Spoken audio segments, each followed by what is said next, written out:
Whitfield was preaching up in the Boston Commons area. We was up there a couple years ago. And he was preaching the gospel. He preached over 18,000 messages. He preached over 3,000 messages on John 3:3. Man must be born again. Somebody said, Whitfield, why do you preach so much on John 3:3? He said, because man must be born again. Right. Yeah. Right. D.L. Moody used to preach from John 3:16 all the time. Oh, yeah. That's all he did. Why did he preach from John 3:16? He said, that's all that matters. Right. So they looked at the Boston Commons one day, and Whitfield was preaching. And there was a little boy from the South named Shubal Stearns. Shubal Stearns. He got saved that day. Shubal Stearns goes back to Sandy Creek, North Carolina. And before him and his brothers built a home to live in, they built a church. You see that church? That was their church.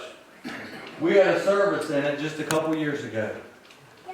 Shubal Stearns got on fire for God. Amen. You said, well, we're just in a little church here with 50 people. What can we do? Well, Shubal Stearns, do you see the size of that church? Your church was bigger than his church. And he got on fire. And they grew. And they grew. And they grew. And then guess what they did? They ended up splitting. Ever heard of a church doing that? Oh, yeah. But they didn't split like what you and I are used to. They started splitting off because the Shubal Stearns preached. Lanny got on fire, and Lanny said, good Lord to God, I better go start me a church right down the road. And then Jared got on fire, and he said, I can't take sitting on the pew no more. I had to go start my own church down the road. And they split off into little church, little church, little church, little church, little church. And that's why today, friend, you live in the Bible Belt. Right. Yeah. Most people, it ain't because you put a Bible in your belt, go around saying, bless God, I go to the Independent Fundamental Baptist Church, I got a Bible in my belt.